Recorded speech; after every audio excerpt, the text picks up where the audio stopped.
And we are live. Welcome to Real Estate Radio with Damon Gettier of Damon Gettier and Associates Realtors, powered by Real. If you want to reach out to Damon and his crew, you can reach them at listwithdamon.com. That's listwithdamon.com, whether it be listing your home or getting a cash offer for your home or buying a home, whatever the case. Listwithdamon.com. You just got back from Las Vegas. What were you in Vegas for? I was at the Zillow Unlock event, which is Zillow's big conference they hold annually. The Zillow Unlock. And what is that? What's that about? It's where, I don't know, it's probably, if I had to guess, somewhere between 5,000 and 10,000 real estate agents go to learn what Zillow, because Zillow is probably the business technology piece in the industry. It's bigger than Realtor.com. So it's where, you know, a bunch of real estate agents go to learn about what Zillow's doing in the industry, what Zillow claims they're doing for the industry. And this was put on by Zillow. Put on by Zillow, yeah. Okay. It's a big Zillow sales fest is what it is. There's a lot of vendors there and whatnot from tech pieces for the industry. And it's kind of, you know, Zillow's time to, they sell to us or try to sell to us. And then also they bring a lot of experts in to kind of say where the market's going, what the temperature of the market is. Here's my question about Zillow. So I get the emails just like everyone else, and I like to see what the listings are and how much the listings are and look at the Zestimates and all that kind of stuff. But that's all I ever use them for. I mean, people actually go to that site and use them to list homes and buy homes and stuff. They don't use them to list homes. They use them to look, though. So the two things that Zillow is useful for to the public is people go there, find out the Zestimate, which is an estimate. And I will say it is an estimate. Not always in the ball, but not always accurate. It's not usually accurate. Sometimes it's in the ballpark. It's not accurate. Is it usually high, usually low, or does it depend? It depends. Okay. And we've had it have the wrong house on multiple occasions. You know, we've had it, you know, it says this house, and then you go to the house after you look at it on Zillow, and that's not the house that was there, and the value was off. We've had them off $300,000 before. Meaning they posted the wrong picture. Posted the wrong picture, yeah. Like of a completely different house. Completely different house. Wow. Okay. Yeah. And it's not the most accurate. Now, the listing information should be accurate because the listing information is pulled directly from the various MLSs. Okay, yes. So how much was paid for it in the past, what it sold for, or whatever, all that, the taxes. So that's pulled from the tax ticket. So that's as good as the technology that did it. So it's generally accurate, but you have humans involved the whole way. So the information as far as the last sold price pulled from the tax ticket comes from when it was recorded, but a human recorded it. So it's probably accurate, most likely accurate, but it's still, who knows? So forgive my ignorance, but so Zillow doesn't want your business. Zillow doesn't want whose business? Well, what I'm asking is that a real estate company? That's a real estate company that wants to list your home. So Zillow is a real estate company. They are licensed in all 50 states. They didn't used to be, and at one time they swore they would never be, but they are today. The one thing about Zillow is if they tell you they're not, it's because they're not yet. Anything they say not with, just put the word yet after it. So they're competition to Damon Gettier.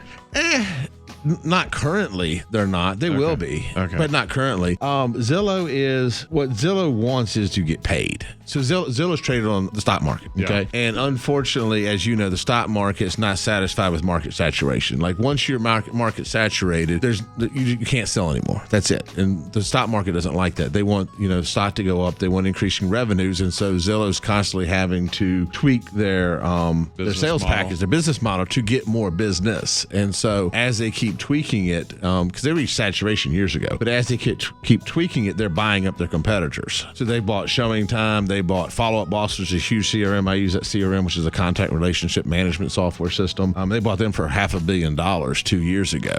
And so Zillow is in the business of data and capturing data and owning data. Okay, so they had this conference in Vegas and they invited you to come? Did you have to pay? But let's go back for a second. Okay. You pay for everything with Zillow. Nothing's free with Zillow. So you asked if you're a customer or not. So what does Zillow want? So Zillow wants the consumer to visit their site and then to ask for information on a house. When a consumer goes to Zillow and asks for information on the house, then Zillow sells that information. They sell that client to real estate companies. Okay. Right. So then I had the privilege of paying them to get that contact information, and they'll have a thing called Zillow Live Connect, and they'll call the client, have a conversation on the phone, then connect them with one of my agents. But I get to pay for that privilege of doing that. They get part of the commission. Oh, yeah. Yeah. Okay. Yeah. So you're better off to go through Damon Gettier, correct? Yeah, you're better off going straight to the real estate agent. I don't care what real estate agent. I mean, I care. I'd rather you come to us. But no matter what real estate agent you use, you're better off going straight to the real estate agent. Because you will eventually pay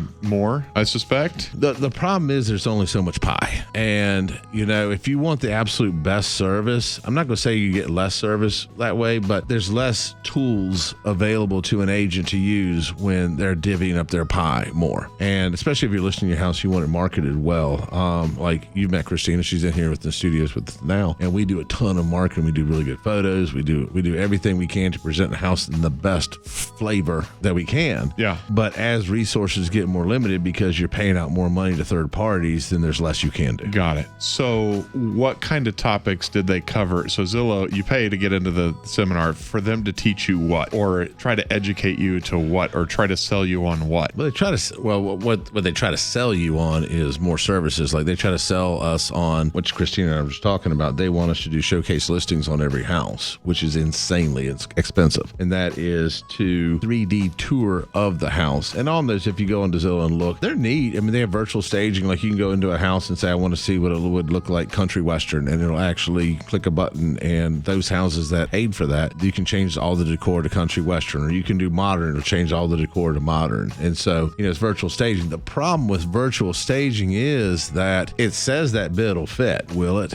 Oh, yeah. Will it? Yeah. Because they didn't measure it. I mean, like it's the virtual staging is virtual, and everything looks really good when it's virtually staged, and all of a sudden you go to do that and nothing fits the way it's supposed to be. But it does give you a rough idea. So they try to sell you on that. They are, really pushing everyone into one CRM, which is one they bought, which is Follow Up Boss. They're really pushing everybody to use that CRM because they want, or they desire, total control of the data. When a consumer comes into the system, they want to track, how long from the time they come in till they get communicate with an agent, from the time they communicate with an agent till they set an appointment, till they view a home, till they write a contract. And they can see all those pieces because they have Zillow, which already had that. They bought Follow Up Boss, so they can actually see the communication between the agent and the consumer in Follow Up Boss. They bought Showing Time, which has control of the lot boxes, so they can see when that agent went into that lot box. They don't know it was with that client, but if you had a phone conversation, said, I'll see you there at 4, and then that lot box is opened at 4 by that agent, they know that's when that client saw it. And so they can actually see all the stages. They even own Dot Loop, which we don't use, which if you sign your contract, they can see when you sign your contract and what's on your contract. And just, I suspect everyone knows what a CRM is, but just in case, you said it earlier, but it's a client relationship management tool. It's software. Correct. That keeps track of all the communication between you and buyer, you and seller, you and lister. Correct. Like we have 96,000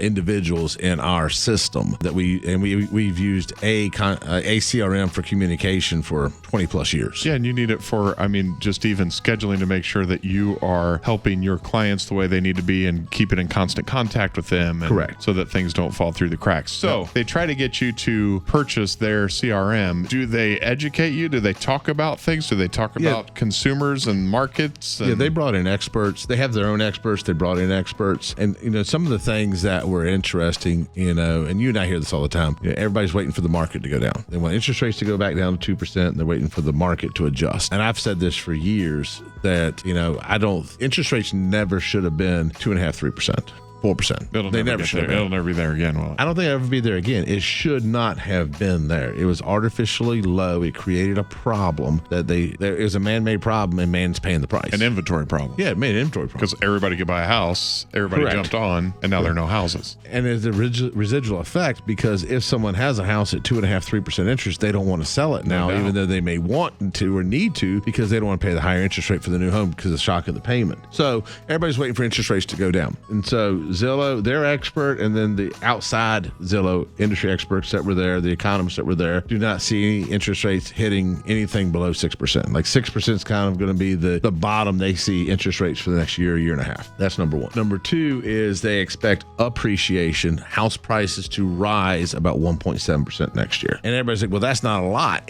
Depends. $300,000 house, 1.7%. So you're looking at $3,400, $5,200, $5,300 increase in price. So waiting waiting a year could cost you $5,300. And everybody's like, that's not that bad. It's your money, and $5,300 is not a big difference when you look at the payment. But if you go to sell that house in 3, 5, 7 years, $5,300 is $5,300. If you're making $60,000 a year, that's a month's salary. Correct. It's real money. Yeah. And so they expect the house prices to rise 1.7%. And then this is the thing that I think consumers are going to be a little shocked at. They expect the market to be up, transaction count to be up 3.7% next year. So it's going to be more houses sold next year than there were this year. And so when everybody's thinking it's going to slow down. Inventory was still an issue, isn't it? Inventory is an issue, but what's happening is, like, if you bought a house back in 01 at 2.5%, say 3% interest, and we're like, I don't want to move. Well, life's getting in the way now.